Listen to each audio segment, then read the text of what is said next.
എല്ലാവർക്കും എൻ്റെ സ്നേഹം നിറഞ്ഞ വിഷു ആശംസകൾ. 2026 വിഷുഫലത്തിൻ്റെ വീഡിയോകളാണ് ഇപ്പോൾ ചെയ്തുകൊണ്ടിരിക്കുന്നത്. അതിൽ ആദ്യത്തെ 6 രാശികളുടെ 2026 വിഷുഫലം പറഞ്ഞു കഴിഞ്ഞു. ഇനി അവസാന 6 രാശികളായ തുലാം, വൃശ്ചികം, ധനു, മകരം, കുംഭം, മീനം എന്നീ രാശികളുടെ വിഷുഫലമാണ് ഈ ഒരു വീഡിയോയിലൂടെ പറയുവാൻ ഉദ്ദേശിക്കുന്നത്. തുലാക്കൂറിൽപ്പെട്ട ചിത്തിര 3, 4 പാദം നക്ഷത്ര ജാതർക്കും ചോതി, വിശാഖം 1, 2, 3 നക്ഷത്രം ജാതരെ സംബന്ധിച്ചിടത്തോളം ഇവർക്ക് വിഷുഫലം അനുകൂലമല്ല. ഇവർക്ക് ദേഹത്തുള്ള മുറിവും അതുപോലെ രോഗാപത്തുകളുമൊക്കെ തന്നെയാണ് വിഷുഫലം പറയുന്നത്. അപ്പോൾ ഇവർ നിർബന്ധമായിട്ടും ശിവന് ധാരയും നടത്തുകയും അതുപോലെ വിഷ്ണു പ്രീതി വരുത്തുകയും ഒക്കെ ചെയ്യേണ്ടതുണ്ട്. അവർക്ക് ഇപ്പോൾ വ്യാഴം 9, 10, 11 ഭാവങ്ങളിലായിട്ടാണ് ഇനി അവർക്ക് വരുവാൻ പോകുന്നത്. അപ്പോൾ ഈ ഒരു വ്യാഴം അനുകൂലമാണ്. അപ്പോൾ ഈ ഒരു ഗുണഫലം കിട്ടുവാൻ വിഷുഫലത്തിൻ്റെ ദോഷങ്ങൾ ലഘൂകരിക്കണം. ശനി 6-ാം ഭാവത്തിലും രാഹു 5-ാം ഭാവത്തിലുമൊക്കെ ഒരു സഞ്ചരിക്കുന്ന കാലമാണ്. അപ്പോൾ ഈ ഒരു കാലത്ത് പിതൃസ്വത്തിനൊക്കെ ഉള്ളൊരു ആസക്തിയും വിവാഹത്തിലൂടെയും ഇൻഷുറൻസിലൂടെയും ഒക്കെ ഒരു സൗഭാഗ്യം വരാനൊക്കെ ഉള്ളൊരു അവസരമാണ് വ്യാഴം ഉണ്ടാക്കി തരുന്നത്. വാതപിത്ത കഫജന്യമായുള്ള അസ്വസ്ഥതകളും തെറ്റിദ്ധാരണകളുമൊക്കെ ഉണ്ടാക്കുവാനും സാധ്യതയുണ്ട്. ഒരു രാഹുവിനെ പ്രീതിപ്പെടുത്തുവാൻ ശ്രമിക്കുക. രാഹു 4-ാം ഭാവത്തിലോട്ട് വരുമ്പോൾ ഗൃഹത്തിൽ ചില അസ്വസ്ഥതകൾക്കൊക്കെ ഒരു കാരണമായേക്കാം. അതുകൊണ്ട് രാഹു പ്രീതി വരുത്തുവാൻ ശ്രമിക്കുക ഡിസംബറിന് ശേഷമുള്ള കാലയളവിൽ. ഇനി വൃശ്ചികക്കൂറിൽപ്പെട്ട വിശാഖം 4, അനിഴം, തൃക്കേട്ട നക്ഷത്ര ജാതരെ സംബന്ധിച്ചിടത്തോളം ഇവർക്ക് വിഷുഫലം ഇവർക്ക് ജനനേതൃത്വവും അധികാരികളുടെ പ്രീതിയുമൊക്കെയാണ് പറയേണ്ടത്. അതുകൊണ്ട് വിഷുഫലം ഇവർക്ക് അനുകൂലമാണ്. എന്നാൽ വ്യാഴം 8, 9, 10 ഭാവങ്ങളിലും ശനി 5-ാം ഭാവത്തിലും രാഹു 4, 3 ഭാവത്തിലുമൊക്കെ സഞ്ചരിക്കുന്ന ഒരു കാലമാണ് വരാൻ പോകുന്നത്. അപ്പോൾ കുടുംബത്തിൽ ആരോഗ്യ പ്രശ്നങ്ങളും ഭയം, യാത്രാ ദുരിതവും പുതിയ സൗഹൃദങ്ങളും ദാനം തുടങ്ങിയവയും പുണ്യകർമ്മങ്ങൾക്കും വിജയവും ഒക്കെയാണ് പ്രതീക്ഷിക്കേണ്ടത്. എന്നിരുന്നാലും വ്യാഴം 8-ൽ ഒരു മാസകാലമുണ്ട്. ആ ഒരു കാലം വ്യാഴത്തിൻ്റെ ആ ഒരു ആനുകൂല്യം കിട്ടുവാനായിട്ട് വിഷ്ണു ക്ഷേത്രങ്ങളിൽ ദർശനം നടത്തുകയൊക്കെ ചെയ്യണം. പിന്നീട് അവർക്ക് അനുകൂല ഫലമാണ് വ്യാഴം 9-ൽ നിന്നുകൊണ്ട് ഉണ്ടാക്കി കൊടുക്കുന്നത്. എല്ലാ സംരംഭങ്ങളിലുമൊക്കെ അതീവ താല്പര്യമൊക്കെ ഇവർ പ്രകടമാക്കും. വിനോദവുമായി ബന്ധപ്പെട്ട ദുരനുഭവങ്ങൾ, കുട്ടികൾ മൂലമുള്ള ദുരിതങ്ങളും ബന്ധുക്കളുമായുള്ള അഭിപ്രായ വ്യത്യാസമൊക്കെ ഇവർക്ക് ഈ രാഹു 4-ാം ഭാവത്തിൽ സഞ്ചരിക്കുന്ന ഒരു കാലത്ത് ശ്രദ്ധിക്കേണ്ടതുണ്ട്. അപ്പോൾ രാഹുവിനെ ഇവർ പ്രീതിപ്പെടുത്തുവാൻ ശ്രമിക്കുക. രാഹു പ്രീതിക്കായിട്ട് നാനാക്ഷേത്രങ്ങളിൽ ദർശനം നടത്തേണ്ടതുണ്ട്. വേണ്ട വഴിപാടുകളുമൊക്കെ നടത്തിക്കൊള്ളുക. ധനുക്കൂറിൽപ്പെട്ട മൂലം, പൂരാടം, ഉത്രാടം 1-ാം പാദം നക്ഷത്രജാതരെ സംബന്ധിച്ചിടത്തോളം ഇവർക്ക് വിഷുഫലം വളരെ അനുകൂലം തന്നെയാണ്. ഈ നക്ഷത്രങ്ങളിൽ ജനിച്ചവർക്ക് ജനനേതൃത്വവും മേലധികാരികളുടെ പ്രീതിയും അധികാരപ്രാപ്തിയും സുഖവുമൊക്കെയാണ് ഫലം പറയുന്നത്.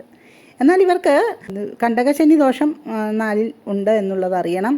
എന്നാൽ ഇവർക്ക് 7-ാം ഭാവത്തിൽ വ്യാഴം നിൽക്കുന്നത് തടസ്സങ്ങളിൽ നിന്ന് ഇവരൊക്കെ ഒന്ന് രക്ഷപ്പെട്ട് നിൽക്കുന്ന ഒരു സമയമാണ്. എന്നാൽ ജൂൺ 2 ആകുമ്പോഴത്തേക്കും ഈ ഒരു വ്യാഴം 8-ാം ഭാവത്തിലോട്ട് പോകുന്നു. വ്യാഴം മറഞ്ഞ സ്ഥിതിയിലാണ്. അതുകൊണ്ട് തന്നെ വ്യാഴപ്രീതി വരുത്തിക്കൊള്ളണം. പിന്നീട് ഒരു നവംബർ 1 9-ാം ഭാവത്തിൽ വ്യാഴം വരുന്നു എന്നുള്ളത് ആശ്വാസമാണ്. അതുകൊണ്ട് ഇവർ കണ്ടകശനിയെയും ശാസ്താക്ഷേത്രങ്ങളിൽ ദർശനം നടത്തുകയും വ്യാഴം മറഞ്ഞ സമയങ്ങളിൽ വ്യാഴഭഗവാനെയും പ്രീതിപ്പെടുത്തേണ്ടതുണ്ട്. രാഹു 3-ാം ഭാവത്തിൽ നിന്നുകൊണ്ട് ഗുണഫലങ്ങളൊക്കെ തന്നെയാണ് അവർക്ക് നൽകുന്നത്. എന്നാലും ഈ ഒരു 4-ാം ഭാവത്തിലെ ആ ശനി ഗാർഹിക മേഖലയിൽ ചില സാമ്പത്തിക ആവശ്യങ്ങളൊക്കെ വർദ്ധിക്കും. വീട്ടിൽ അനുകൂലമായ സാഹചര്യങ്ങളൊക്കെ ഉണ്ടാകുവാനായിട്ട് ശനീശ്വരനെ പ്രീതിപ്പെടുത്തുക തന്നെ വേണം. മകരക്കൂറിൽപ്പെട്ട ഉത്രാടം 2, 3, 4 പാദം നക്ഷത്രജാതർക്കും തിരുവോണം, അവിട്ടം 1, 2 പാദം നക്ഷത്രജാതർക്കും വിഷുഫലം എന്നത് ഇതിലെ ഉത്രാടം, തിരുവോണം നക്ഷത്രജാതർ അന്ത്യഷഡ്കത്തിൽപ്പെട്ട നക്ഷത്രങ്ങളാകയാൽ അവർക്ക് ജനനേതൃത്വവും മേലധികാരികളുടെ പ്രീതിയും അധികാരപ്രാപ്തിയും സുഖവുമൊക്കെയാണ് ഫലം പറയുന്നത്.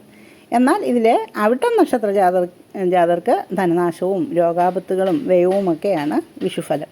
അതിനാൽ തന്നെ ഈ ഒരു ദോഷം പറഞ്ഞവർ ശിവന് ധാരയും മഹാവിഷ്ണു ക്ഷേത്രങ്ങളിൽ വേണ്ട വഴിപാടുകളുമൊക്കെ നടത്തി അവരുടെ ദോഷങ്ങൾ കുറച്ചുകൊള്ളുക. പിന്നെ ഇവരുടെ ഒരു ചാരഫലം പറയുകയാണെങ്കിൽ ഇവർക്ക് വ്യാഴം ഇപ്പോൾ 6-ൽ മറഞ്ഞു നിൽക്കുന്ന ഒരു സമയമാണ്. എന്നാൽ ഇത് 7-ലോട്ട് വരുമ്പോൾ വളരെ അനുകൂല അനുഭവങ്ങളൊക്കെ വരും. എന്നാൽ അഷ്ടമത്തിൽ വരുമ്പോൾ വീണ്ടും വ്യാഴത്തിന് ആ ഒരു മറവ് വരും. അതുകൊണ്ട് തന്നെ ഇവർ ആ ഒരു ഡിസംബർ മുതലുള്ള ഒരു കാലഘട്ടങ്ങളിലൊക്കെ നിർബന്ധമായിട്ടും മഹാവിഷ്ണു ക്ഷേത്രങ്ങളിൽ ദർശനം നടത്തുകയും വിഷ്ണുവിന് പാൽപ്പായസം മുതലായ വഴിപാടുകൾ നടത്തുകയും വേണം. ഇവർക്ക് ശനി 3-ാം ഭാവത്തിലും രാഹു 2-ാം ഭാവത്തിലും ഒക്കെ ആയിട്ടാണ് സഞ്ചരിക്കുന്നത്.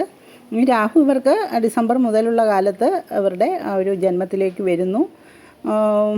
അപ്പോൾ വ്യാഴം അനുകൂലമായി വരുമ്പോൾ ഇവർക്ക് നല്ല സർവ്വകാര്യങ്ങളിലുമൊക്കെ വിജയവും സർവാഭിഷ്ട സിദ്ധിയുമൊക്കെ പ്രതീക്ഷിക്കാം. എന്നാൽ ആ ഒരു വ്യാഴം അഷ്ടമത്തിലോട്ട് വരുമ്പോൾ അവർക്ക് ആരോഗ്യസ്ഥിതിയൊക്കെ മോശമാകാനുള്ളൊരു സാധ്യതയുണ്ട്. വൃഥാസഞ്ചാരവും ധനനാശവും ഒക്കെ കരുതിയിരിക്കുകയും വേണം. അപ്പോൾ ഒരു വ്യാഴപ്രീതിയും ഒക്കെ ഇവർ നടത്തുന്നത് നവംബർ 1 മുതലുള്ളൊരു കാലഘട്ടം വളരെ ആവശ്യം തന്നെയാണ്.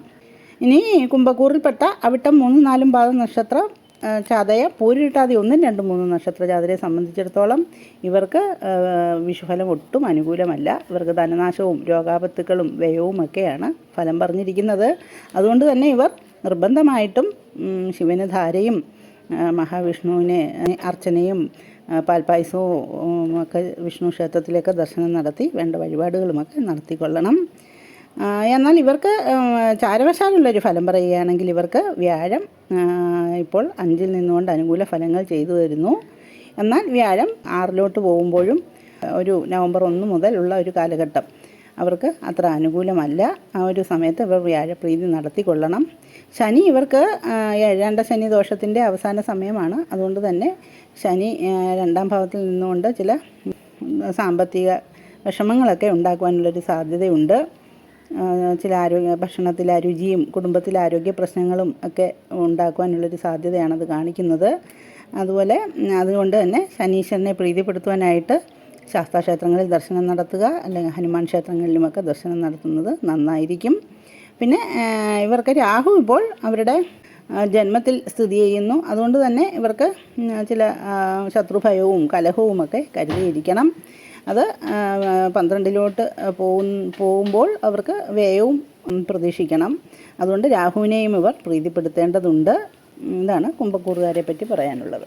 മീനക്കൂറിൽപ്പെട്ട പൂരിട്ടാതി 4, ഉത്രട്ടാതി രേവതി നക്ഷത്ര ജാതരെ സംബന്ധിച്ചിടത്തോളം ഇവർക്ക് ഉത്രട്ടാതി രേവതി നക്ഷത്ര ജാതർക്ക് സർവാഭീഷ്ടസിദ്ധിയും സത്കീർത്തിയും ഒക്കെയാണ് വിഷുഫലം പറയുന്നത്. അത് അവർക്ക് അനുകൂലമാണ്. എന്നാൽ പൂരിട്ടാതി നക്ഷത്ര ജാതർ നേരത്തെ പറഞ്ഞതുപോലെ അവർക്ക് ശിവന് ധാരയും ഒക്കെ നടത്തി വിഷുഫലം അനുകൂലമാക്കുവാൻ ശ്രമിക്കുക.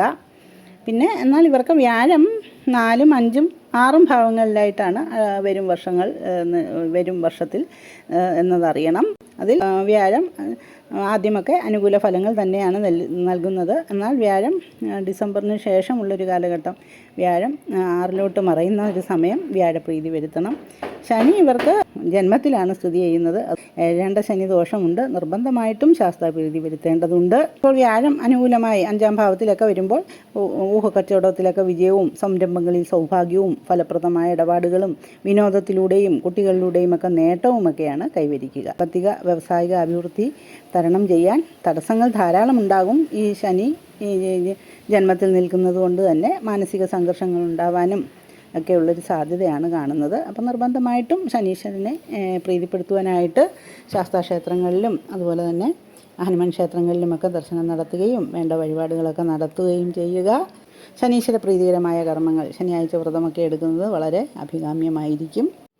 എല്ലാവർക്കും ഈ ഒരു വിഷു തുടങ്ങിയുള്ള ആ ഒരു വർഷകാലം നല്ല അനുഭവങ്ങൾ ഉണ്ടാകട്ടെ എന്ന് ആത്മാർത്ഥമായിട്ട് പ്രാർത്ഥിക്കുന്നു. വീഡിയോ ഇഷ്ടമാവുകയാണെങ്കിൽ ലൈക്ക് ചെയ്യുകയും ഷെയർ ചെയ്യുകയും നിങ്ങളുടെ അനുഭവങ്ങൾ കമൻറ്റ് ചെയ്യുകയും ചെയ്യുമല്ലോ. ജ്യോതിഷ സംബന്ധമായ നിങ്ങളുടെ സംശയങ്ങൾക്ക് എൻ്റെ വാട്സാപ്പിൽ ബന്ധപ്പെടാവുന്നതാണ്. നന്ദി, നമസ്കാരം.